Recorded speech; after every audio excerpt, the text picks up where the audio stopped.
नमस्कार दोस्तों, स्वागत है एक बार फिर आपका हमारे इस यूट्यूब चैनल में। तो दोस्तों, एक्सेल के जो जितने भी प्रश्न जहां-जहां से बनेंगे आज उनके बारे में चर्चा करेंगे। मैं फुल स्पीड ऑफ लाइट से आप लोगों का एक बार रिवीजन करा देता हूं कि कहां-कहां से इंपॉर्टेंट एरिया हैं और कहां-कहां से प्रश्न आपके बन सकते हैं। सबसे ऊपर की पंक्ति टाइटल बार होती है, दाईं तरफ 3 button minimise, maximise, restore down.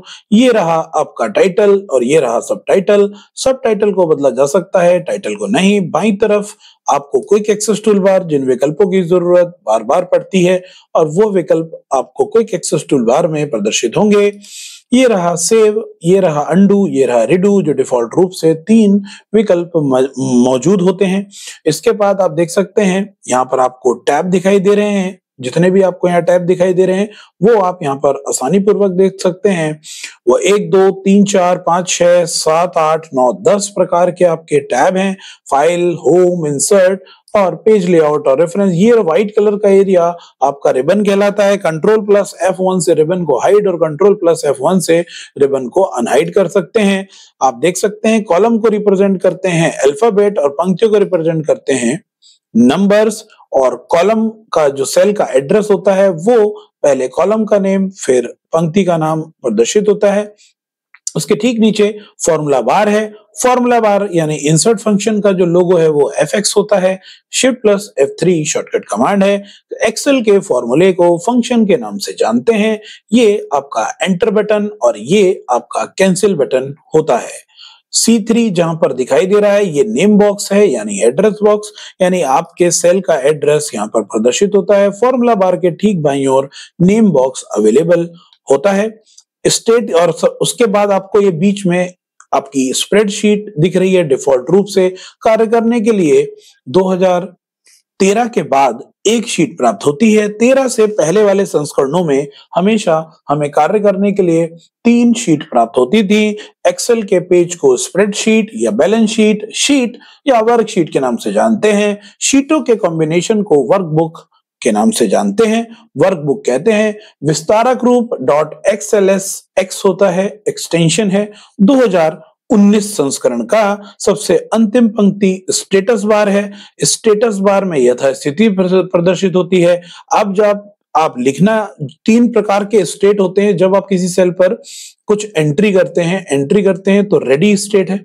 इस समय आप देख सकते हैं रेडी नीचे लिख रहा है। जब मैं इस पे कुछ टाइप करूंगा तो वो एंटर स्टेट होता है। इस समय एंटर स्टेट। और जब हम इसे उस पर क्लिक करेंगे और आप F2 बटन दबाएंगे तो अब ये एडिट स्टेट पर है। तो स्टेट कितने प्रकार की होती हैं? 3 प्रकार की स्टेट होती है MS एक्सेल में। पहला एंटर, दूसरा रेडी और तीसरा एडिट। मतलब रेडी मतलब आप सेल पर लिखने के लिए रेडी हैं तो रेडी स्टेट। जब आप कुछ लिख रहे हैं तो एंटर स्टेट। और जब आपने लिखने के बाद कुछ परिवर्तन करना है तो वो एडिट स्टेट कहलाती है। तो 3 प्रकार की स्टेट होती हैं एक्सेल में। स्टेटस बार के दाईं ओर व्यू आपको नजर आएंगे। नॉर्मल व्यू है आपको दिख रहा, पेज लेआउट व्यू है और इधर पेज ब्रेक प्रीव्यू। इधर जूम स्क्रॉलर है जिसका मिनिमम जूम 10% और अधिकतम जूम 400% होता है। डिफॉल्ट रूप होता है आपका 100%। पेज नॉर्मल व्यू में प्रदर्शित होता है जिसमें कंप्लीट शीट आपकी दिखाई देती है।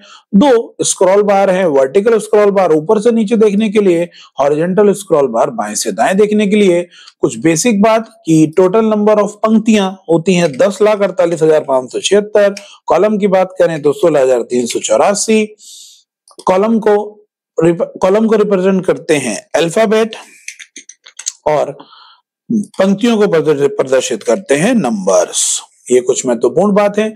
आप किसी भी सेल पर कुछ नंबर लिखेंगे तो उसकी सिधाई हमेशा राइट हैंड साइड रहेगी और अगर कोई अल्फाबेट लिखेंगे तो उसकी सिधाई बाईं ओर दिखेगी। एक सेल में हम अधिकतम कितने कैरेक्टर लिख सकते हैं?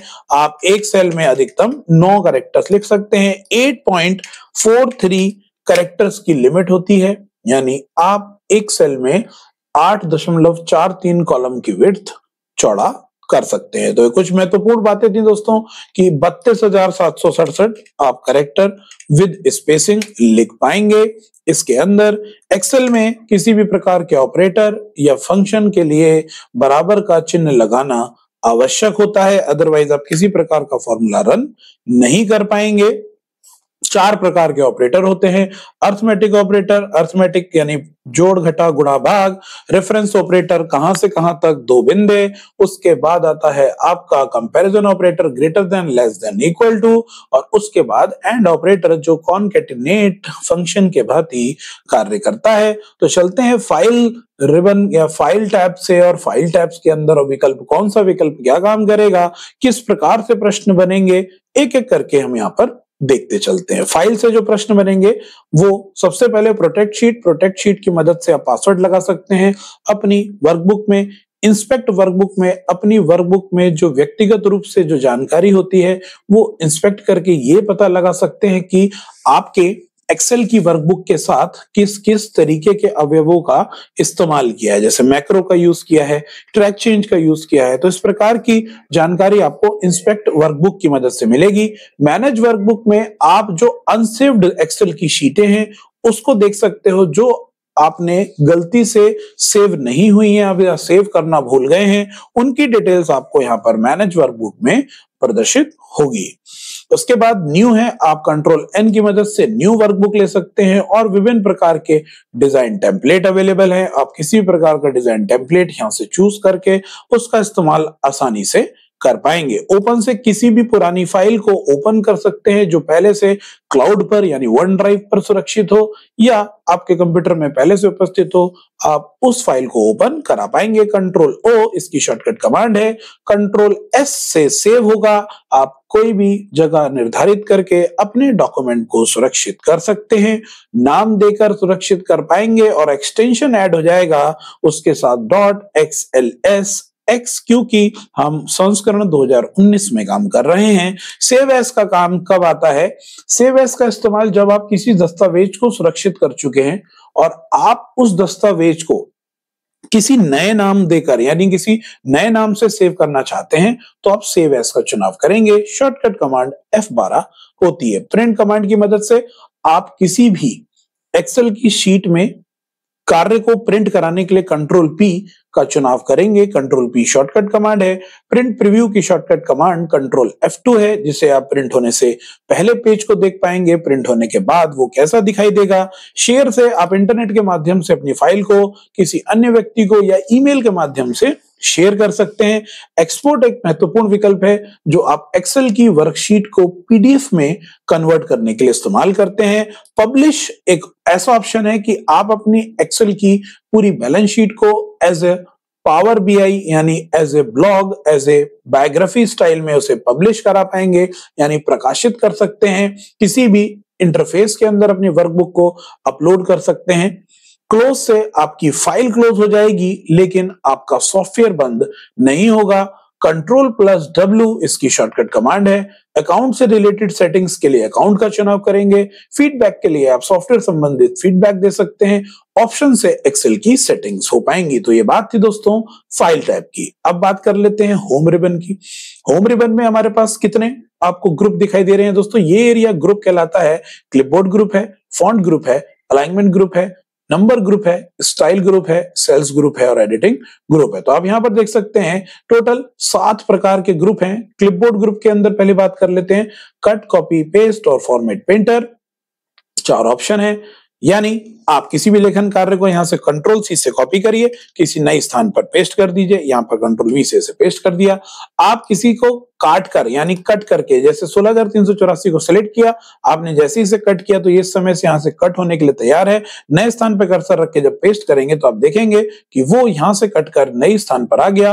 वो कट कॉपी में अपनी प्रारंभिक स्थिति से नहीं बदलता, लेकिन कट पेस्ट में प्रारंभिक स्थिति से बदलकर नए स्थान पर पहुंच जाता है। इसके बाद फॉर्मेट पेंटर है। फॉर्मेट पेंटर में रूपरेखा का कॉपी करके दूसरे लेखन कार्य पर पेस्ट करने के लिए इस्तेमाल किया जाता है। मैंने इसको लाल कर दिया, बोल्ड कर दिया। मैं चाहता हूं जैसा ये लेखन कार्य रेड एंड बोल्ड है वैसा ही 16,384 भी हो जाए। तो इसकी रूपरेखा को कॉपी करने के लिए इस पर कर्सर रखकर एक बार सिंगल क्लिक करूंगा फॉर्मेट पेंटर पर, और उसके बाद आप देख सकते हैं पेंट ब्रश की संरचना आपका पेंट ब्रश जैसी हो गई। माउस पॉइंटर की संरचना, किसी भी लेखन कार्य पर क्लिक करूंगा या ड्रैग एंड ड्रॉप करूंगा तो वो लेखन कार्य उसी रूपरेखा में कन्वर्ट हो जाएगा। तो फॉर्मेट पेंटर लेखन कार्य की रूपरेखा को कॉपी करके किसी अन्य पर पेस्ट करना होता है। क्लिपबोर्ड Ctrl+C+V 2003 में इसकी शॉर्टकट कमांड है। अधिकतम सीमा 24 होती है। लेखन कार्य के दौरान कट या कॉपी किए गए कार्य को सुरक्षित करता है। जब भी आप किसी कार्य को Ctrl+C से कॉपी करेंगे या किसी को Ctrl+X से कट करेंगे तो आप देखेंगे कि वो अंदर आता जा रहा है। इसकी अधिकतम सीमा 24 होती है, यानी कॉपी और कट किए गए कार्य को विशेष मानकर सुरक्षित करने का कार्य आपका क्लिपबोर्ड करता है। तो दोस्तों, Ctrl+C+C शॉर्टकट कमांड है, लेकिन ये 2003 संस्करण के बाद के संस्करणों में एप्लीकेबल नहीं होती है। इसके बाद पेज स्पेशल है। पेज स्पेशल बहुत महत्वपूर्ण है कि आप अपने कॉपी किए गए टेक्स्ट को किस प्रकार से पेस्ट करा सकते हैं। तो यहाँ पर कुछ एक्सेल में महत्वपूर्ण विकल्प हैं कि किस किस प्रकार से पेस्ट करा सकते हैं। तो ध्यान दीजिएगा कि आपने एक बैलेंस शीट को कॉपी किया और आप उसे एज इट इज पेस्ट कराना चाहते हैं तो ऑल पर क्लिक कर दीजिए। आप उस बैलेंस शीट में से केवल फॉर्मूला पेस्ट करना चाहते हैं तो फॉर्मूले का चुनाव करके ओके पर क्लिक करेंगे तो केवल फॉर्मूला पेस्ट होगा। केवल आप उस बैलेंस शीट में से केवल वैल्यू पेस्ट कराना चाहते हैं तो केवल वैल्यू पेस्ट होगी। आप उस फॉर्मूले से केवल रूपरेखा पेस्ट कराना चाहते हैं तो फॉर्मेट का चुनाव करेंगे। आप केवल कमेंट पेस्ट कराना चाहते हैं तो कमेंट का चुनाव करेंगे। डेटा वैलिडेशन कहीं से कॉपी करी है और कहीं पर पेस्ट कराना चाहते हैं तो वैलिडेशन का चुनाव करेंगे। सेम टू सेम थीम का चुनाव करना है, वही पेस्ट करानी है तो ऑल यूजिंग सोर्स थीम का। ऑल एक्सपेक्ट बॉर्डर, एक्सपेक्ट का मतलब होता है बिना बॉर्डर के। तो आप चाहते हैं कि आपने बैलेंस शीट कॉपी करी है लेकिन वो जो पेस्ट हो तो वो बिना बॉर्डर के हो, तो बिना बॉर्डर के पेस्ट करने के लिए ऑल एक्सपेक्ट बॉर्डर का चुनाव करेंगे। जैसी कॉलम की चौड़ाई आपने कॉपी करी है एज इट इज वैसी ही चौड़ाई दूसरी जगह पेस्ट हो जाए। केवल फॉर्मूला पेस्ट हो और नंबर फॉर्मेट जो आपने करेंसी सिंबल वगैरह लगा रखे हैं केवल वही पेस्ट होगा। वैल्यू केवल पेस्ट होगी और करेंसी वगैरह के नंबर फॉर्मेट पेस्ट होंगे, फॉर्मूला पेस्ट नहीं होगा। यहाँ पर ऑपरेशंस है दोस्तों। इसके बाद ये कुछ पेस्ट के टाइप थे। ऑपरेशंस 4 प्रकार के हैं, ऐड, सब्ट्रैक्ट, मल्टीपल, डिवाइड। यानी आप इसका इस्तेमाल कब कर सकते हैं कि आप चाहते हैं कि किसी नियमित जगह पर या किसी नियमित एरिया पर, किसी निश्चित जगह पर कुछ संख्या लिखी है और आप चाहते हैं कि मैं इन सभी संख्याओं में 10 का जोड़ कर दूं, यानी 10+ हो जाना चाहिए सभी में, लेकिन मुझे किसी अन्य सेल की स्थान की जरूरत, यानी फॉर्मूला किसी अन्य सेल में लगाना पड़ेगा। तो ऐसे तो हम नॉर्मल ऑपरेटर या फंक्शन की मदद से 10 को ऐड करा सकते हैं, मगर हमारा सवाल यह है कि जब आपको किसी निश्चित सेल की उपस्थित वैल्यू में किसी निश्चित सेल में ही कुछ ऐड कराना है, किसी निश्चित एरिया के सभी सेलों में, और किसी अन्य सेल की आपको मदद नहीं लेनी है, तो आप ऑपरेशन की मदद से ऐसा करेंगे। लेकिन रफली मैंने कहीं पर 10 लिख लिया और इस 10 को कॉपी कर लेता हूं और जिस एरिया पे काम करना है उसको सिलेक्ट करके पेज स्पेशल में चले आइए और जब आप यहाँ पर ऐड पर क्लिक करके ओके करेंगे तो आप देखेंगे इन सभी लेखन कार्य में सभी नंबर्स में 10 ऐड हो गया और जिस 10 का आपने इस्तेमाल किया था उसे डिलीट करके आप डिलीट भी कर सकते हैं और आपके एडिशन में किसी प्रकार का प्रभाव नहीं पड़ेगा। तो ये ऑपरेशंस था। आप एडिशन करा सकते हैं, आप सब्ट्रैक्ट, मल्टीपल या डिवाइड, कुछ भी जो भी आप कराना चाहते हैं आसानी से करा सकते हैं। अब आप देखिए यहाँ पर एक विकल्प है ट्रांसपोज।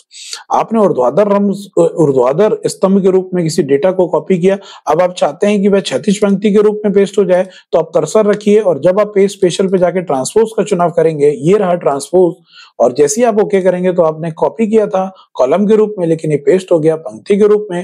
दोस्तों ये बात थी फॉर्मेट पेंटर की, यानी ये बात थी क्लिपबोर्ड ग्रुप की, जिसके बारे में मैं आपको बता चुका हूं। इसके बाद डिफॉल्ट फॉन्ट फेस होता है कैलिबरी, फॉन्ट साइज 11, ये इंक्रीज फॉन्ट है, ये डिक्रीज फॉन्ट है, यानी एक्सेल में न्यूनतम फॉन्ट साइज 8 और अधिकतम 72 होता है। यहाँ पर ये रहा दोस्तों बोल्ड, इटैलिक, अंडरलाइन, यानी लेखन कार्य को बोल्ड कर सकते हैं, इटैलिक कर सकते हैं, अंडरलाइन कर सकते हैं। बॉर्डर लगाना चाहते हैं तो यहाँ से आप बॉर्डर लगा पाएंगे इस तरीके से। यहाँ पर टेक्स्ट हाईलाइट कलर है, किसी भी लेखन कार्य के बैकग्राउंड में कलर फिल करने के लिए, ये आपका लेखन कार्य का कलर फिल करने के लिए, ये रहा फॉन्ट का साइज इंक्रीज करने के लिए, ये रहा फॉन्ट का साइज डिक्रीज करने के लिए। दोस्तों यहाँ पर इसके बाद आती है बात अलाइनमेंट की। अलाइनमेंट कितने प्रकार के होते हैं? 2 प्रकार के, वर्टिकल अलाइनमेंट और हॉरिजॉन्टल अलाइनमेंट। वर्टिकल मतलब ऊर्ध्वाधर स्तंभ की ओर और हॉरिजॉन्टल मतलब क्षैतिज पंक्ति की ओर। जैसे मैं यहाँ पर आपको दिखा देना चाहता हूँ कि मैंने यहाँ पर एक लेखन कार्य लिया और उसकी पंक्ति को थोड़ा सा चौड़ा कर दिया। 19 की बात कर रहे हैं, इस वाले कॉलम की बात करेंगे, इस वाले सेल की, तो ये देखिए ये हो गया टॉप, ये हो गया मिड, ये हो गया बॉटम, ये हो गया लेफ्ट, ये हो गया सेंटर, ये हो गया राइट। तो मैं मिड सेंटर कर दूंगा तो बीचों बीच आ जाएगा। तो इस प्रकार से ऊपर से नीचे की ओर कुछ इस प्रकार से, ऊपर से नीचे की ओर, और बाएं से दाएं की ओर कुछ इस प्रकार से आप अलाइनमेंट सेट कर सकते हैं। आप चाहते हैं टेक्स्ट की डायरेक्शन को चेंज करना, तो इस तरीके से हमारे पास कुछ टेक्स्ट की डायरेक्शन है कि आप अपने टेक्स्ट की डायरेक्शन को चेंज कर पाएंगे। Increase indent, decrease indent, left to right जाएगा लेखन कार्य, राइट टू लेफ्ट जाएगा, तो ये इंक्रीज और डिक्रीज इंडेंट का चुनाव करेंगे। और ये रहा आपका रैप टेक्स्ट। रैप टेक्स्ट चुनाव करता है कि जब आप किसी लेखन कार्य में अपनी पंक्ति से बड़ा लेखन कार्य लिख देते हैं और आप चाहते हैं कि आपका लेखन कार्य उसी सेल में सेट हो जाए, पंक्ति की चौड़ाई ना बढ़े परंतु हाइट बढ़ जाए। जैसे आप यहाँ पर कुछ भी लिख देंगे, जैसे मैं यहाँ पर लिख देता हूं कंप्यूटर नेटवर्क, ये एक बड़ा शब्द है। मैं चाहता हूं कि ये एक ही सेल में सेट हो जाए, लेकिन पंक्ति की जो ये सेल है उसकी चौड़ाई ना बढ़े, हाइट बढ़ जाए, तो मैं रैप टेक्स्ट का चुनाव करूंगा। तो आप देखेंगे यहां से आपका जो लेखन कार्य है वो उसी सेल में सेट हो गया, पंक्ति की हाइट बढ़ गई लेकिन पंक्ति की चौड़ाई नहीं बढ़ी। मर्ज एंड सेंटर में क्या होगा कि दो या दो से अधिक सेल्स को आप सिलेक्ट करके आप मर्ज एंड सेंटर का प्रयोग करेंगे। जैसे मैं यहाँ पर कुछ लिख देता हूं, तो आप देखिए जैसे ही मैंने मर्ज एंड सेंटर का प्रयोग किया, इस एरिया को सिलेक्ट करके, ये लीजिए मर्ज एंड सेंटर, तो सभी लेखन कार्य मर्ज हो, सभी सेल्स मर्ज हो गए और लेखन कार्य बीचों बीच प्रदर्शित हो गया।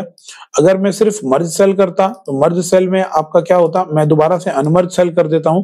अगर मैं मर्ज सेल करता तो सेल तो मर्ज हो जाते लेकिन लेखन कार्य आपका सेंटर पर नहीं आता। देखिए दोबारा इस प्रकार से कि कैसे होगा कि मैंने यहां से लेखन कार्य लिखा और इसको सिलेक्ट कर लिया।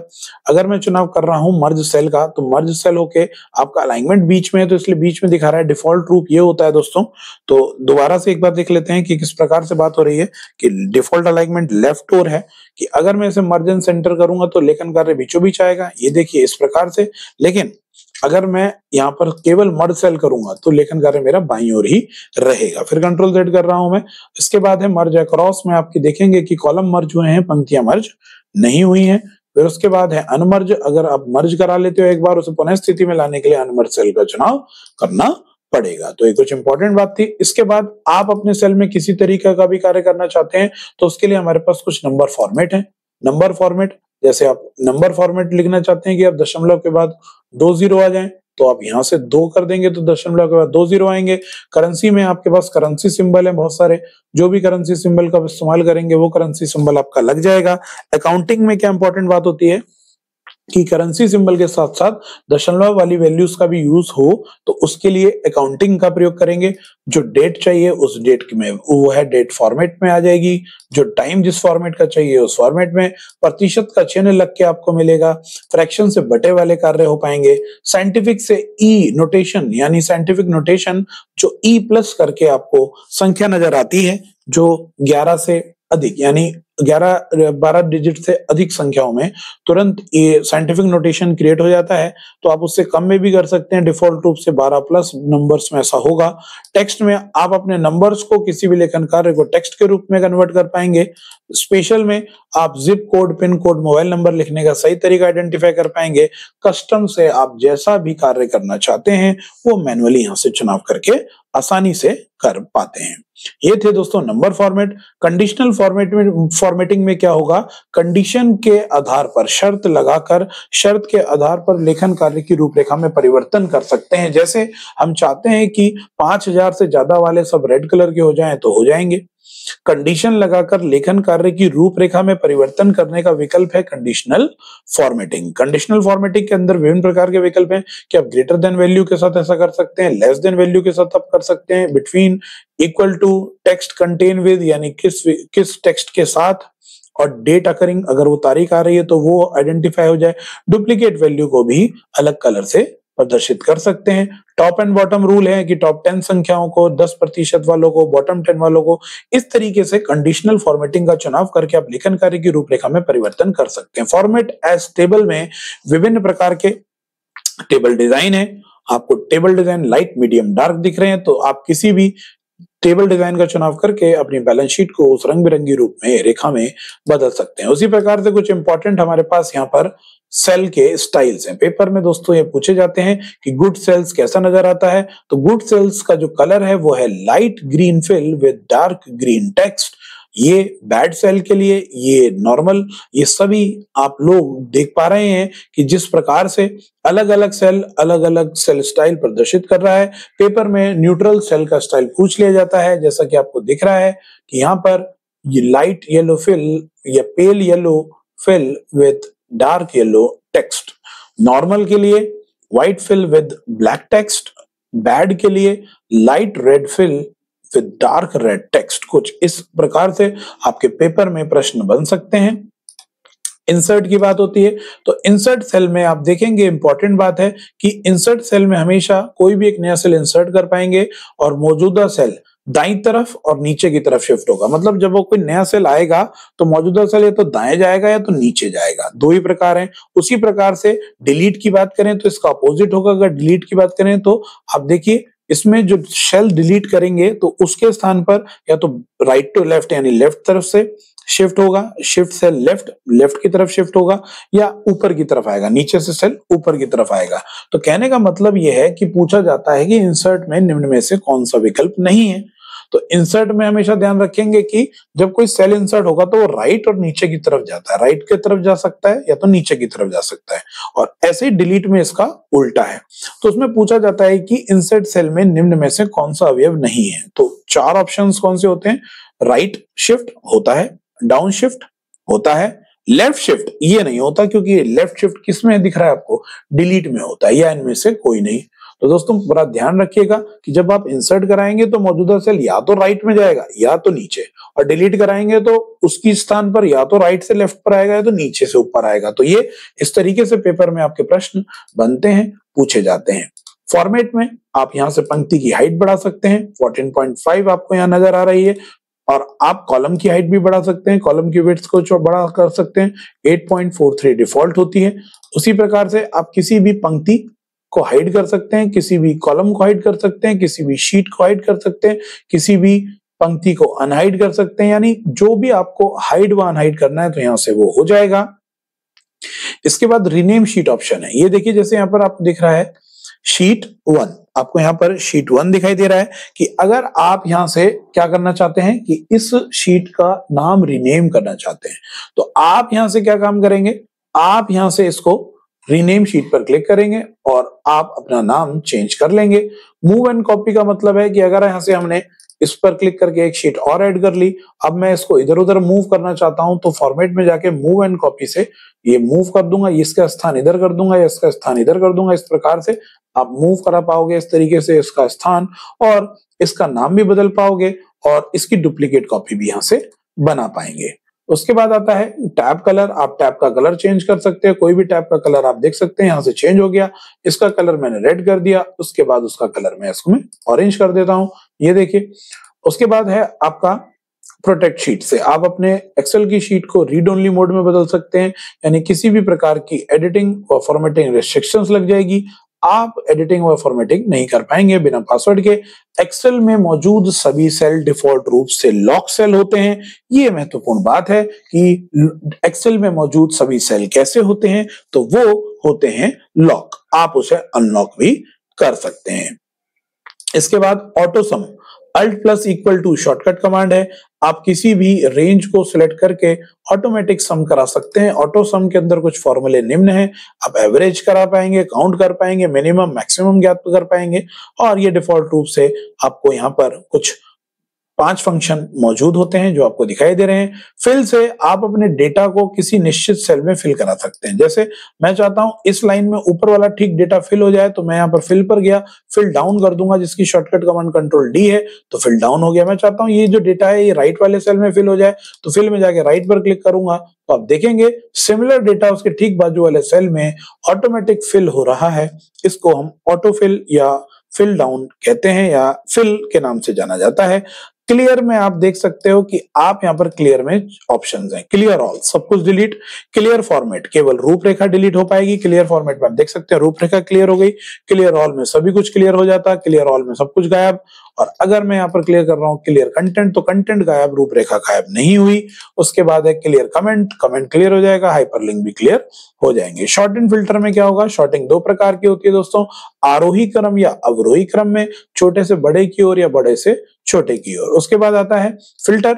फिल्टर से आप क्या काम करेंगे कि आप अपनी बैलेंस शीट में से किसी स्पेसिफिक डेटा को फाइंड कर सकते हैं एक वेरिएबल के आधार पर। जैसे आपके पास एक बैलेंस शीट है आपके पास, और आप जानकारी लेना चाहते हैं उसके अंदर कि केवल ठाकुर द्वारा या केवल काशीपुर के बंदे, तो आपको फिल्टर लगाकर केवल काशीपुर या केवल एक वेरिएबल के आधार पर डेटा आइडेंटिफाई हो जाएगा फिल्टर की मदद से। Control shift plus L filter की शॉर्टकट कमांड होती है।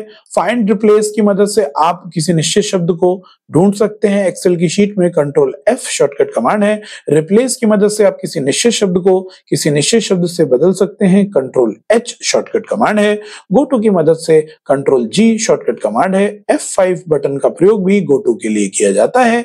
आप किसी निश्चित सेल के किसी निश्चित स्थान पर या किसी निश्चित सेल एड्रेस पर डायरेक्ट पहुंच सकते हैं। गो टू स्पेशल में आप विभिन्न प्रकार के निम्न स्थानों पर पहुंच पाएंगे कि आप किसी फॉर्मूला पे जाना चाहते हैं, आप कमेंट पे जाना चाहते हैं, आप कंडीशनल फॉर्मेटिंग पे जाना चाहते हैं। शर्त एक है, वह स्थान शीट पर होना चाहिए, तभी आप उस स्थान पर डायरेक्ट पहुंच पाएंगे, अन्यथा आप नहीं पहुंच पाएंगे। इंसर्ट पे बात करते हैं। पिवट टेबल अपनी बैलेंस शीट को सरल बनाने के लिए इस्तेमाल किया जाता है, यानी अपनी बैलेंस शीट को सरल तरीके से प्रस्तुत करने के लिए पिवट टेबल का और पिवट चार्ट का इस्तेमाल किया जाता है कि आपकी कॉम्प्लिकेटेड बैलेंस शीट को आसान रूप में प्रस्तुत करने के लिए पिवट टेबल का प्रयोग किया जाएगा। अगर आप आसान रूप में टेबल के रूप में देखना चाहते हैं तो पिवट टेबल, और अगर आप आसान रूप में चार्ट के रूप में देखना चाहते हैं तो पिवट चार्ट का इस्तेमाल इसमें किया जाता है। रिकमेंडेड पिवट टेबल में पहले से बनी हुई कुछ पिवट टेबल्स हैं, आप इनका चुनाव करके आसानी से उसको यूज कर सकते हैं। टेबल की मदद से कंट्रोल टी शॉर्टकट कमांड है कि आप अपनी बैलेंस शीट को टेबल फॉर्मेट देना चाहते हैं तो एरिया सेलेक्ट करके आप टेबल पे क्लिक कर देंगे और आप देखेंगे ये जो स्टाइल बन चुका है ये टेबल को डिनोट कर देता है। यानी एक्सेल के शीट में किसी निश्चित स्थान पर टेबल फॉर्मेट में बदलने के लिए कंट्रोल टी का प्रयोग करते हैं। पिक्चर से किसी भी प्रकार की कंप्यूटर में मौजूद पिक्चर इंसर्ट कर पाएंगे। ऑनलाइन पिक्चर से इंटरनेट के माध्यम से पिक्चर इंसर्ट कर पाएंगे। शेप से विभिन्न प्रकार की शेप है, आप शेप इंसर्ट कर सकते हैं अपनी एक्सेल की शीट में। आइकन्स में विभिन्न प्रकार के आइकन्स हैं जिसका डिफॉल्ट कलर ब्लैक होता है, आप ब्लैक कलर के किसी भी आइकन को, चिन्ह को इंसर्ट कर पाएंगे। और इसके बाद है आपका यहाँ पे 3D मॉडल्स, तो आप यहाँ पे 3D मॉडल्स का चुनाव करके इंटरनेट की मदद से आप अपनी एक्सेल की शीट में इंसर्ट कर पाएंगे।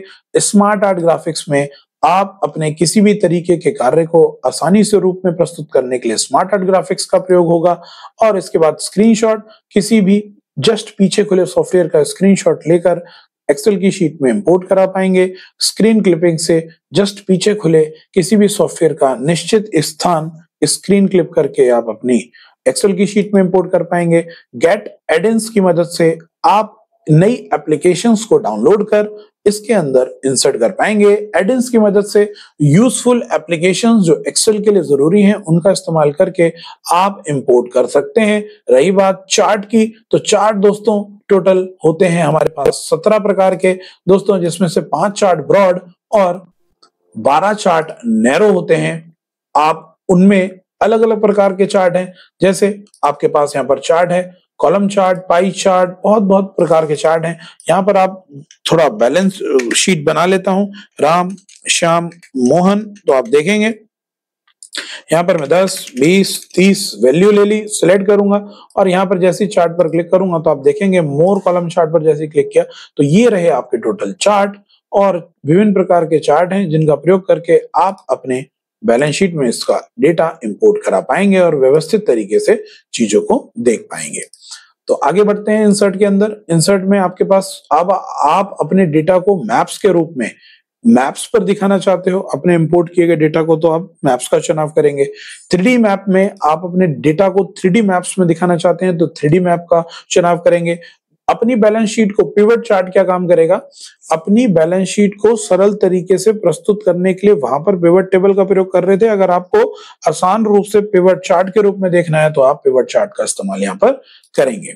स्पार्क लाइंस क्या होती हैं दोस्तों? स्पार्क लाइन वो छोटे चार्ट होते हैं जो सेल के अंदर प्रदर्शित होते हैं। तो ध्यान दीजिएगा, ये चार्ट तो आपकी एक्सेल शीट के ऊपर आते हैं, लेकिन स्पार्क लाइन आपके आते हैं सेल के अंदर। आपके डेटा के आधार पर जो चार्ट हैं वो क्रिएट होंगे, लेकिन सेल के अंदर प्रदर्शित होते हैं।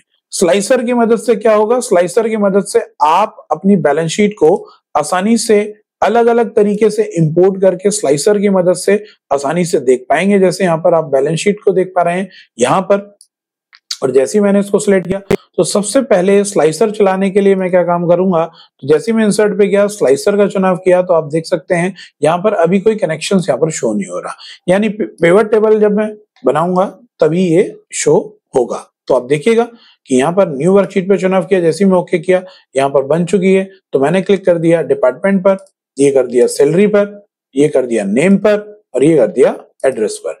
तो यहाँ पर एक पिवट टेबल बन गया। अब यहाँ पर आपको ऑप्शन दिखेगा स्लाइसर का। स्लाइसर पे जैसे ही मैं क्लिक करूंगा तो आप देख सकते हैं कि मैं स्लाइसर को एक्टिवेट करना चाहता हूँ डिपार्टमेंट वाइज। ओके किया तो स्लाइसर आ गया, और यहाँ सीएस पर क्लिक करूंगा तो सीएस के अकॉर्डिंग फिल्टर, आईटी पर क्लिक किया आईटी के अकॉर्डिंग फिल्टर, मैकेनिकल पे क्लिक किया मैकेनिकल के अकॉर्डिंग फिल्टर, यानी आपको एक बटन दे देगा स्लाइसर। तो आप बटन की मदद से अपने फिल्टर को एक्टिवेट कर सकते हैं। इसके बाद है आपका टाइमलाइन।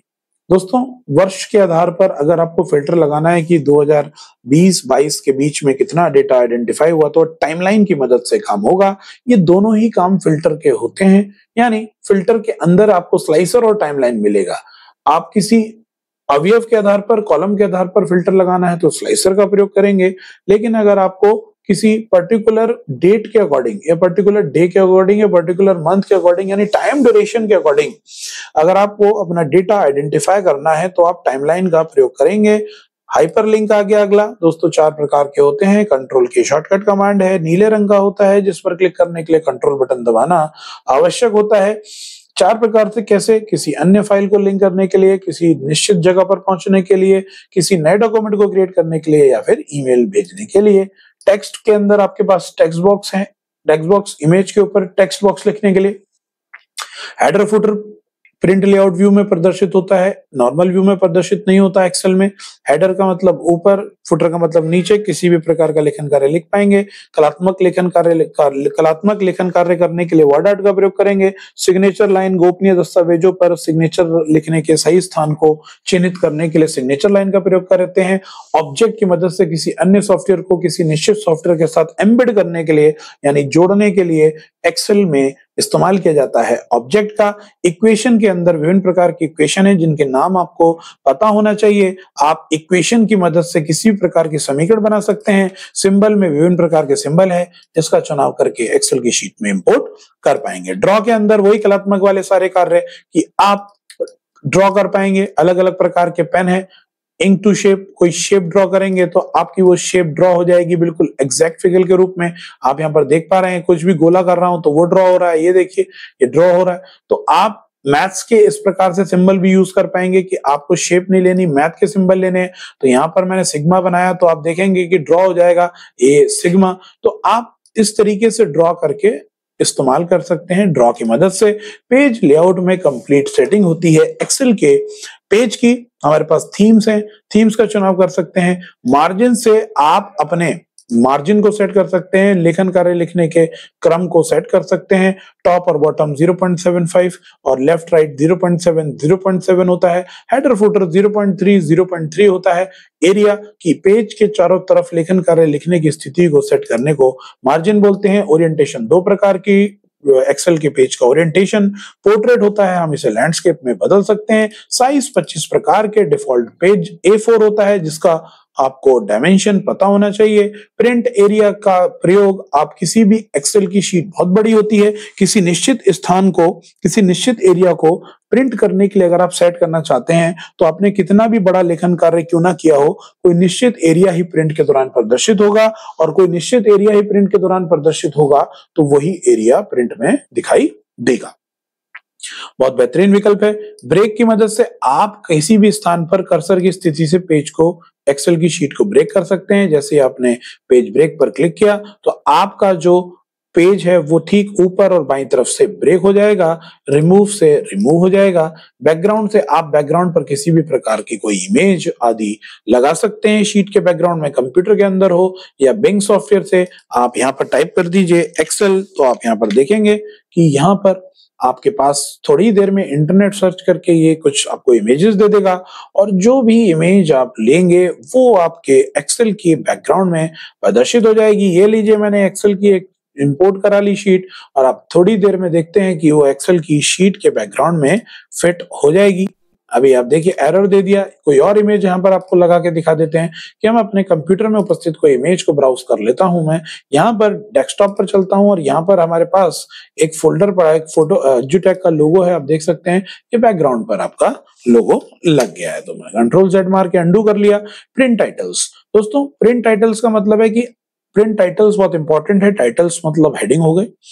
तो जब आप अपना कोई भी पेज को, एक्सेल की शीट को प्रिंट कमांड देते हैं तो उसमें जो टाइटल्स होते हैं, जो हेडिंग्स होते हैं, कि वो अगर लेखन कार्य अधिक पेजों का है तो आप जब प्रिंट आउट लेंगे तो वो प्रिंट आउट की जो हेडिंग्स हैं वो सभी पेजों पर प्रदर्शित नहीं होती है। यदि आप चाहते हैं कि प्रिंट आउट के दौरान जो आपके पहले पेज पर हेडिंग है वो सभी पेजों पर प्रदर्शित हो, चाहे वो कॉलम के रूप में हो हेडिंग, या पंक्ति के रूप में हो, या कॉलम के रूप में हो, तो प्रिंट टाइटल एकमात्र ऐसा विकल्प है जो प्रिंट के दौरान आपकी हेडिंग्स को सभी पेजों पर प्रिंट कराने के लिए इस्तेमाल करता है। तो बहुत महत्वपूर्ण विकल्प है। पूछा जाता है कि ये कौन सा विकल्प है जो प्रिंट के दौरान हेडिंग्स को सभी पेज पर प्रिंट करता है, तो वो है प्रिंट टाइटल्स। इसके बाद स्केल टू फिट है। स्केल टू फिट में आप अपने पेज की चौड़ाई और ऊंचाई को बढ़ा सकते हैं। कॉलम की बात करूं तो 10 कॉलम एक पेज में डिफॉल्ट रूप से सेट रहते हैं। 47 पंक्तियां एक पेज में निर्धारित की गई हैं डिफॉल्ट रूप से। लेकिन अगर आप चाहते हैं कि आपने एक पेज में काम किया है 52 पंक्तियों तक और प्रिंट होगी 47 पंक्ति जो कि डिफॉल्ट है, तो आप चाहते हैं कि यार 3-4 पंक्तियों के लिए मुझे नेक्स्ट पेज प्रिंट आउट में यूज करना पड़ेगा, क्यों ना मैं 52 पंक्तियों को क्या एक ही पेज पे सेट कर सकता हूं। तो जी हाँ, आप अपने पेज की हाइट यहां से इंक्रीज कर लेंगे। 1 पेज क्लिक करेंगे, इसकी न्यूनतम सीमा 1 पेज, अधिकतम 9 पेज और इससे ज्यादा भी होती है। डिफॉल्ट रूप से 1 और 9 यहाँ पर मैंडेटरी किया गया है, निर्धारित किया गया है। उसी प्रकार से कॉलम प्रिंट के दौरान जे कॉलम आप देख सकते हो, आई जे कॉलम तक प्रिंट होता है 10, 1, 2, 3, 4, 5, 6, 7, 8, 9, 10। तो जे कॉलम तक आप प्रिंट करा पाएंगे। यदि आप चाहते हैं कि एल कॉलम तक हमने कुछ काम किया है वो भी प्रिंट के दौरान प्रदर्शित हो, तो आप देखेंगे कि यहां से आप अपने पेज की चौड़ाई को ए कर लेंगे, एक पेज। तो यहां से इस प्रकार से अपने पेज का जो चौड़ाई और ऊंचाई है वो बढ़ा सकते हैं प्रिंट के लिए। ग्रिड लाइंस क्या होती हैं? ग्रिड लाइंस आपको जो रेखाएं दिख रही हैं एक्सेल की शीट में ऊर्ध्वाधर स्तंभ और पंक्ति के रूप में ये शो व हाइड हो रही हैं, और ये ग्रिड लाइंस प्रिंट के दौरान भी प्रदर्शित हों तो आप इस पर टिक मार्क करेंगे। अब प्रिंट के दौरान ग्रिड लाइंस डिफॉल्ट रूप से शो नहीं होती हैं। ये जो आपको रेखाएं दिख रही हैं ये ग्रिड लाइंस कहलाती हैं, जो रो और कॉलम्स के रूप में होती है, जिनसे उत्पन्न होता है सेल। दोस्तों ये कॉलम हो गया, ये पंक्तियां हो गई, और ये जो डब्बा है आपको दिख रहा है ये आपका सेल। ये डब्बा है, ये कॉलम, ये पंक्ति। तो इस तरीके से डिनोट किया जाता है। ऐसी हेडिंग्स हैं, जैसे आपको दिख रहा है कॉलम्स की हेडिंग, इधर पंक्तियों की हेडिंग आपको अभी दिख रही है, लेकिन इस पर क्लिक करेंगे तो गायब हो जाएगी, और आप डिफॉल्ट रूप से ये भी प्रिंट के दौरान प्रदर्शित नहीं होती। अगर आप चाहते हैं कि ये भी प्रिंट के दौरान प्रदर्शित हो तो आप प्रिंट पर क्लिक करेंगे तो आप देखेंगे कि प्रिंट प्रीव्यू में अब आपको यहाँ पर Ctrl F2 दबाते ही आपको दिखेगा कि प्रिंट के दौरान आपको ऊपर हेडिंग्स भी दिख रही हैं, आपको नंबर्स भी दिख रहे हैं, और आप देख सकते हैं जहां जहां पर कार्य था वहां वहां पर आपको ग्रिड लाइंस भी प्रदर्शित हो रही हैं। इसके बाद ब्रिंग टू फ्रंट और सेंड टू बैक है। किसी ऑब्जेक्ट को किसी ऑब्जेक्ट के आगे लाना, किसी ऑब्जेक्ट को किसी ऑब्जेक्ट के पीछे ले जाना, छुपे हुए ऑब्जेक्ट को फाइंड करने के लिए, छुपे हुए ऑब्जेक्ट को पकड़ने के लिए।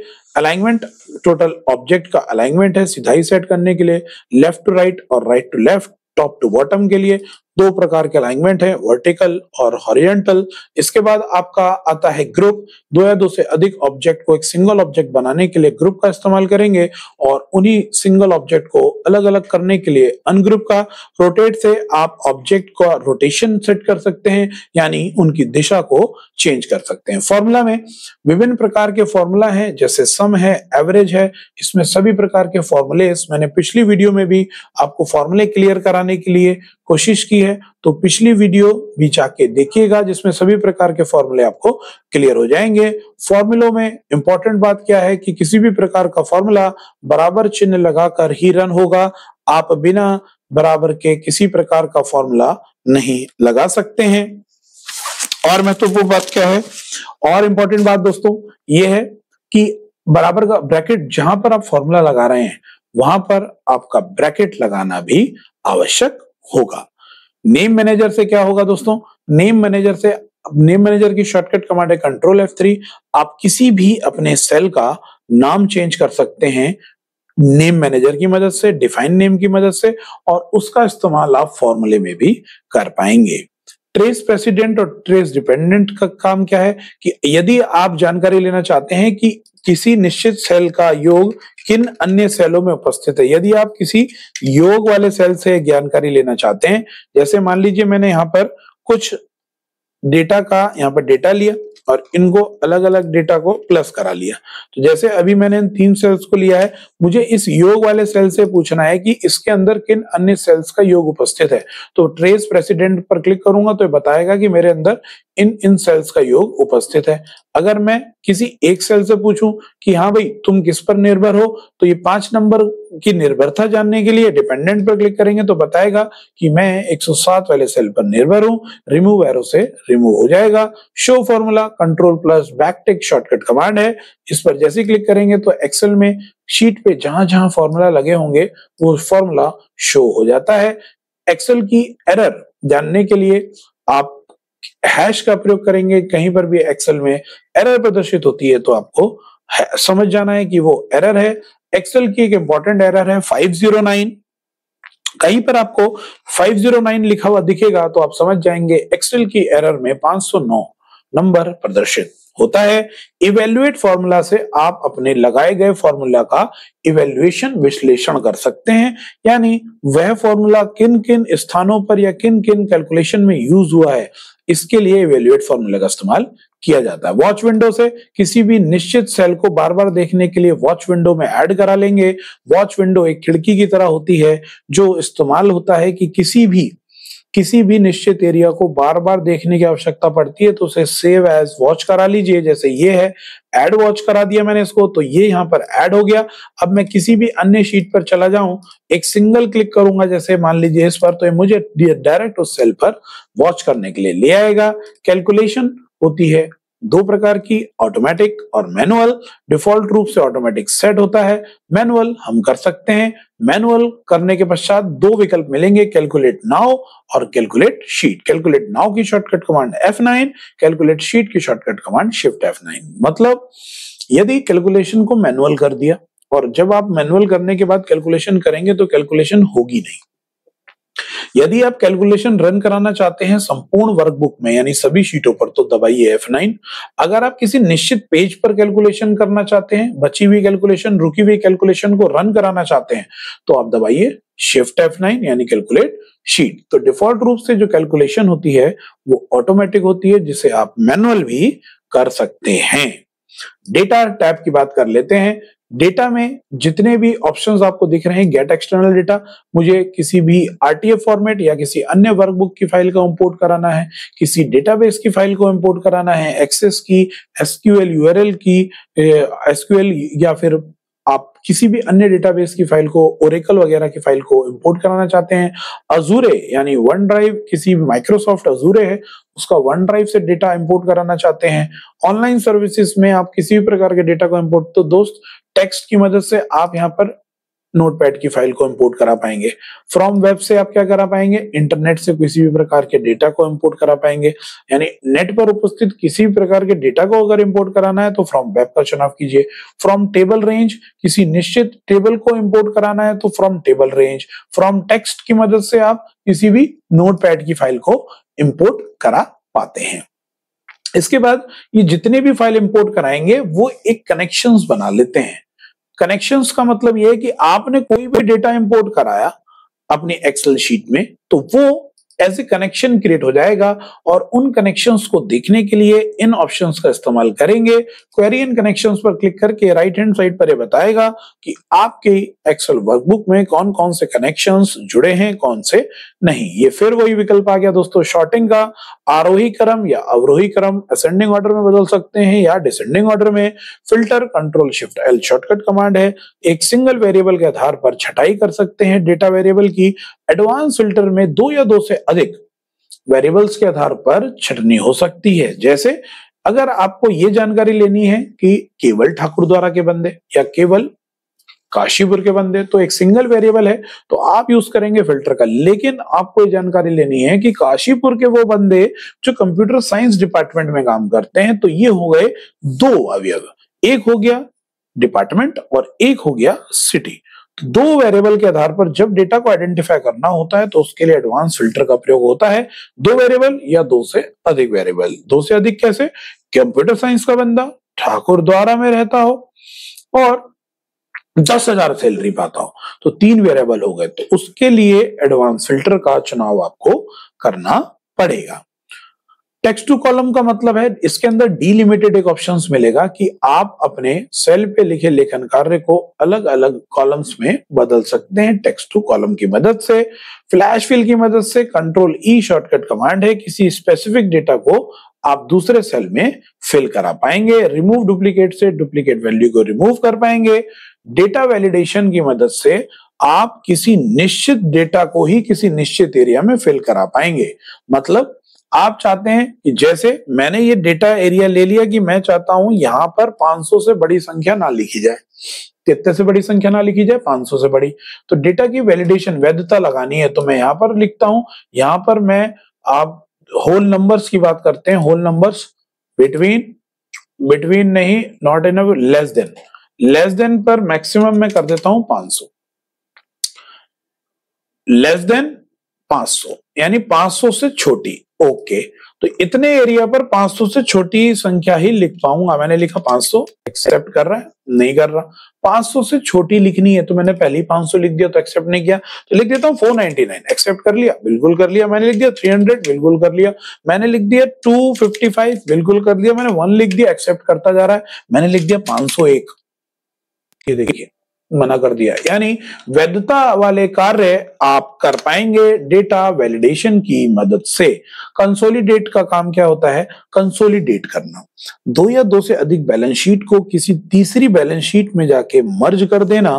दो बैलेंस शीटों का डेटा किसी तीसरी शीट में मर्ज करने के लिए कंसोलिडेट विकल्प का चुनाव किया जाता है और प्रथम दोनों शीटों पर भविष्य में कोई भी परिवर्तन करेंगे तो वह परिवर्तन कंसोलिडेट शीट पर स्वतः ही प्रदर्शित होगा। तो दो बैलेंस शीटों का लेखा जोखा किसी तीसरी शीट पर आपको अगर बनाकर प्रदर्शित करना है तो उसके लिए कंसोलिडेट विकल्प का चुनाव आप यहां पर किया जाएगा। सॉरी, चलिए उसके बाद है मैनेज डेटा मॉडल रिलेशनशिप, यानी आप रिलेशनशिप बता सकते हैं। एक टेबल की दूसरी टेबल के साथ रिलेशन बताने के लिए रिलेशनशिप का इस्तेमाल करेंगे। तो प्रश्न बनेगा कि बैलेंस शीटों के रिश्ते बनाने के लिए किस विकल्प का प्रयोग होता है? तो आंसर है रिलेशनशिप। मैनेज डेटा मॉडल में आप अपने डेटा मैनेज मॉडल को मैनेज कर सकते हो, यानी अपने आधार पर अलग तरीके से प्रदर्शित कर सकते हो। व्हाट इफ एनालिसिस में क्या मिलेगा? व्हाट इफ एनालिसिस में मिलेगा गोल सीक, सिनेरियो मैनेजर, ये ऑप्शंस आपको प्रदर्शित होंगे। इसके लिए क्या काम करेंगे? गोल सीक का मतलब होता है दोस्तों लक्ष्य की प्राप्ति करना। मतलब आपको जो भी आपका लक्ष्य है उसको प्राप्त कराने के लिए आपका गोल सीक ऑप्शंस मिलेगा। जैसे गोल सीक में फॉर्मूला लगाना आवश्यक है कि मैंने यहाँ पर कुछ संख्या लिख दी आपके सामने, ये लीजिए, यहाँ पर गोल सीक लगाते हैं 400 कुछ और यहाँ पर लिख दिया 455 और इन दोनों को मैं प्लस करा लेता हूँ, फॉर्मूला लगा लेते हैं, ये लिया, ये लीजिए, ये लिया। तो मैंने लक्ष्य की प्राप्ति करनी है कि मैं चाहता हूं कि मुझे यहां पर 2000 वैल्यू चाहिए, मुझे नहीं पता कि इस सेल में कितना कम हो या कितना जुड़े। तो इस तरीके के काम कि मेरे को एक किताब 60 रुपए की 60 किताबें बेचनी है और टोटल मुझे 10,000 रुपए कमाने हैं, तो मुझे वो 60 किताबें कितने रुपए की बेचनी पड़ेंगी इसका एवेल्युएशन गोल सीक निकाल के देगा। आप देखिए मुझे यहाँ पर 2000 रुपए चाहिए, मुझे नहीं पता कि कितना ऐड हो या कितना जुड़े, या मैं यहाँ पर गुणा करा लेता हूं। मान लीजिए यहाँ पर लिख दिया मैंने 5 और मैं यहाँ पर प्लस के स्थान पर गुणा करा लेता हूं। बराबर का निशान लगाएंगे, पहली संख्या गुणा के लिए स्टार का सिंबल यूज होगा और 5, तो ये देखिए ये हो गया। तो मैं चाहता हूं कि मैंने 588 रुपए की 5 किताबें बेची तो 2940 रुपए मुझे मिले। मुझे रुपए चाहिए 15,000। मुझे नहीं पता कि कितनी किताबें बेचनी पड़ेंगी या 5 किताबें ही कितने रुपए की बेचनी पड़ेंगी, तो मुझे पैसे चाहिए कितने, 15,000। तो मैं चलता हूँ गूगल सीट पर कि मुझे किस में चेंजेस करना है, इसमें चेंजेस करना है। क्या चेंजेस करना है, मेरा लक्ष्य क्या है, मेरा लक्ष्य है 15,000 रुपए। ठीक हो गया साहब। अब कितनी रुपए की 5 किताबें बिकेंगी, तो किताबों के प्राइस पर क्लिक करके जैसे ही ओके करूंगा तो भैया मुझे एक किताब 3,000 रुपए की बेचनी पड़ेगी, तब जाके मेरा लक्ष्य की प्राप्ति होगी। तो इस प्रकार के कार्य के लिए गोल सीक का इस्तेमाल किया जाता है। सिनेरियो मैनेजर में पिछले कई डेटाबेस का लेखा जोखा के आधार पर तुलना करने के लिए सिनेरियो मैनेजर का प्रयोग करते हैं। एक तरीके का सिनेरियो होता है, जैसे कंपनी में कभी कोई वैल्यू दी जाती है कि बजट पेश किया जाता है, तो उसके आधार पर जब मार्केट में लोग मार्केटिंग मैनेजर निकलते हैं तो मार्केटिंग मैनेजर लोग अपना डेटा इनपुट लेते हैं मार्केट से कि मिनिमम अगर बजट ये है तो हमें कम से कम में कितनी मिल सकती है, महंगी से महंगी कितनी मिल सकती है। तो उस डेटा को एक साथ रिप्रेजेंट करने के लिए सिनेरियो मैनेजर का प्रयोग किया जाता है, जिससे कि वह जो बजट पेश हुआ है तो उस बजट के अनुसार सस्ते से सस्ता माल कितना मिलेगा। अब आप अपने सीनियर को ऐसे तो बोलेंगे नहीं कि हाँ भैया इतना सस्ता मिल रहा है ले लीजिए, या ऐसे नहीं बोलेंगे फोन करके कि इतना महंगा मिल रहा है ले लीजिए, क्योंकि आप बोल ही नहीं पाएंगे अपने सीनियर के सामने। तो सिनेरियो मैनेजर की मदद से एक रिपोर्ट रिप्रेजेंट की जाती है कि आपने बजट इतना पेश किया था, मैंने मार्केट से प्राइसिंग ली तो मार्केट की प्राइसिंग में मिनिमम प्राइस इतना है, मैक्सिमम प्राइस इतना है, और ये लीजिए एक सिनेरियो मैनेजर रिपोर्ट।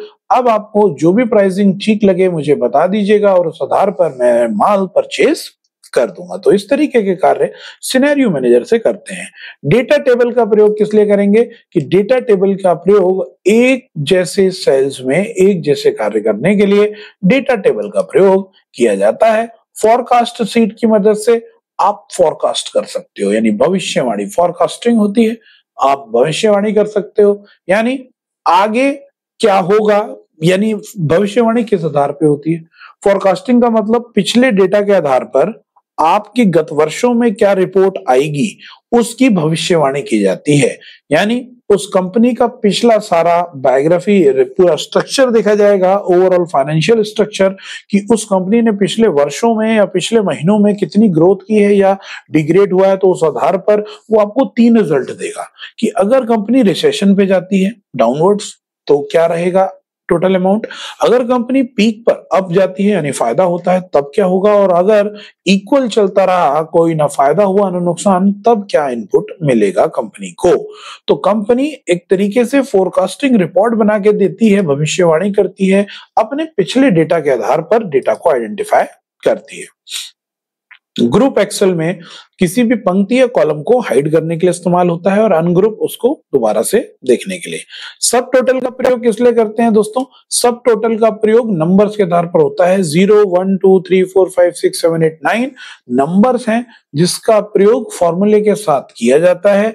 सब टोटल एक प्रकार का फॉर्मूला है जो आपकी वैल्यू को जोड़ने और घटाने या अलग अलग तरीके के कार्य करने में मदद करता है, लेकिन सब टोटल हमेशा अपने नंबर के अकॉर्डिंग काम करता है। सब टोटल के नंबर कुछ इस प्रकार हैं। जब आप सब टोटल का फॉर्मूला लिखेंगे, ये देखिए सब TOTAL सब टोटल, और जैसे ही मैं यहाँ से ब्रैकेट यूज करूंगा तो आप ये देखें जो आपको लिस्ट नजर आ रही है, ये लिस्ट आपको ध्यान होनी चाहिए कि कौन सा नंबर किस फॉर्मूले के लिए यूज होता है। और सब टोटल में नंबर्स के अकॉर्डिंग फॉर्मूला रन होता है, यानी मैं अगर 9 नंबर प्रेस कर दूं तो सम हो जाएगा, मैं अगर 1 नंबर प्रेस कर दूं तो एवरेज काउंट होगा। तो ये नंबर पेपर में आपसे पूछे जाते हैं और ये नंबर सब टोटल के ही साथ हमेशा कार्य करेंगे। तो ये बात थी दोस्तों हमारे पास ऑप्शंस की। उसके बाद रिव्यू आता है। रिव्यू ऑप्शन क्या काम करेगा, चेकिंग संबंधित स्पेलिंग एंड ग्रामर, गलत स्पेलिंग चेक करेगा, उसे ठीक करेगा। F7 शॉर्टकट कमांड पर्यायवाची शब्द का आप जांच करेंगे यानी सिनोनिम्स ज्ञात करेंगे। Shift plus F7 shortcut command आप समानार्थी शब्द ज्ञात कर सकते हैं। चेक एक्सेसिबिलिटी में आपका पूरी एक्सेल की शीट इंस्पेक्ट होगी। स्मार्ट लुकअप का पुराना नाम रिसर्च है। किसी भी निश्चित शब्द से संबंधित जानकारी इंटरनेट के माध्यम से प्राप्त कर पाएंगे। किसी भी निश्चित शब्द को या किसी निश्चित भाषा को किसी निश्चित भाषा में अनुवाद कर पाएंगे। कमेंट दे पाएंगे, और कमेंट जब आप देते हैं तो आप देखेंगे ये आपको दिखा सेल टिप जो रेड कलर का राइट कॉर्नर पर दिख रहा है, और अगर आप किसी सेल पर अभी ट्रैक चेंज लगाएंगे तो ट्रैक चेंज का जो एरो होता है वो ब्लू कलर का होता है। तो ध्यान दीजिएगा, रेड कलर का जो ट्राइंगल है ये ट्राइंगल है किसका, कमेंट का, और अगर ब्लू कलर का जो आपको दिखेगा ब्लू कलर का तो वो दिखेगा आपको ट्रैक चेंज का। तो फिलहाल आगे बढ़ते हैं। ट्रैक चेंज ऑप्शन अभी आपको मैं दिखाऊंगा कहीं पे ट्रैक चेंज लगाकर, तो आपको समझ में आएगा पूरी बात यहाँ पर। देखिए भैया आगे बढ़ते हैं। उसके बाद शो कमेंट, डिलीट कमेंट आदि कर पाएंगे। प्रोटेक्ट शीट से आप अपनी शीट को रीड ओनली मोड में प्रोटेक्ट कर पाएंगे, यानी शीट दिखेगी लेकिन आप उस पर कुछ काम नहीं कर पाएंगे।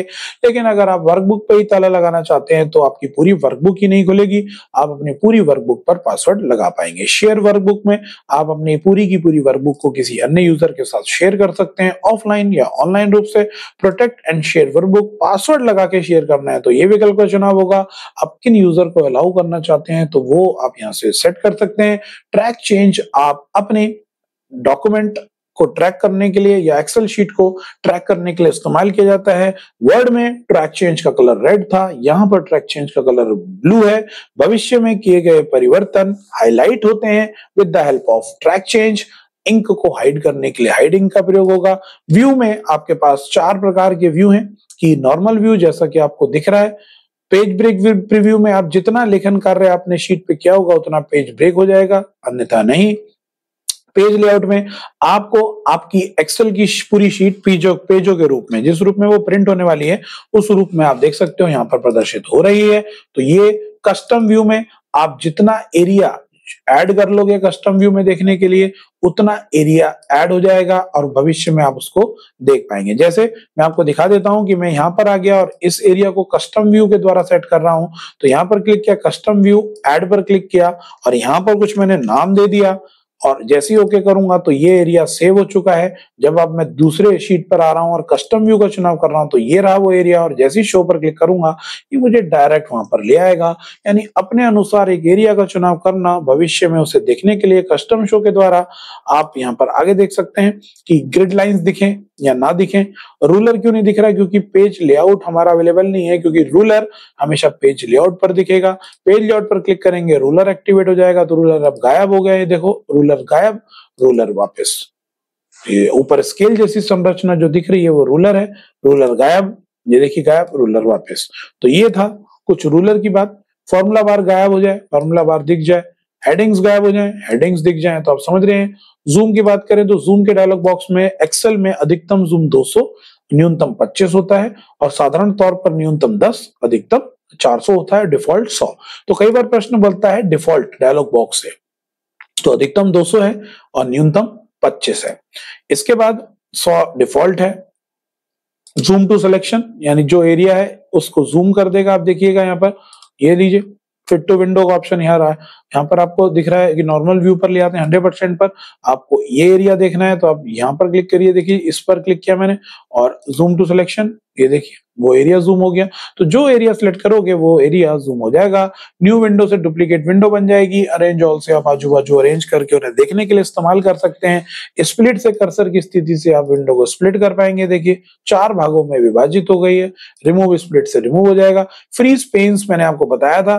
फ्रीज पेन्स आप जब प्रिंट के दौरान सभी पेजों पर एक साथ हेडिंग, जब आप डेटा एंट्री करते हो तो आपका जो डेटा एलिमेंट है, दिखा देना चाहता हूं मैं कि कुछ किस प्रकार की बात हो रही है कि मैंने यहाँ पर कंट्रोल एन दबा के न्यू शीट ले आया और मैं जब इसको ओपन करूंगा तो यहाँ पर एक बैलेंस शीट मैंने ओपन करा लिया आपके सामने, ये लीजिए। अब आप देख सकते हैं कि जब मैं डेटा की एंट्री कर रहा हूं इस प्रकार से, ये देखिए, तो मेरे जो 1 नंबर पर हेडिंग थी वो ऊपर चली गई। मैं चाहता हूं ये हेडिंग यहाँ पर फ्रीज हो जाए। तो इसके लिए आप फ्रीज पेन्स का इस्तेमाल करेंगे। तो चलिए फ्रीज पेन्स पर मैं पंक्ति फ्रीज करना चाहता हूं, क्योंकि डेटा मेरा पंक्ति के रूप में, कॉलम के रूप में होता तो कॉलम का चुनाव करता। तो जैसे ही मैंने रो पर क्लिक किया तो पहली पंक्ति थी वो फ्रीज हो गई है। अब आप अपना डेटा एंट्री आसानी से कर पाएंगे। आप देखिएगा कि पहला जो पंक्ति थी वो प्योरली फिक्स हो चुकी है। अब आप आसानी से हेडिंग देखकर डेटा की एंट्री कर पाएंगे। इसके बाद मैक्रो है, अपने किसी भी कार्य को रिकॉर्ड करके एक नई शॉर्टकट कमांड प्रदान कर सकते हैं। Alt+F8 शॉर्टकट कमांड है। एक्सेल मैक्रो या फिर विजुअल बेसिक भाषा में ये तैयार की जाती है, मैक्रो बनाया जाता है।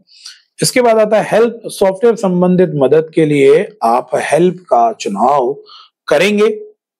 तो सॉफ्टवेयर संबंधी किसी प्रकार की आपको मदद चाहिए तो आप F1 हेल्प का प्रयोग करेंगे।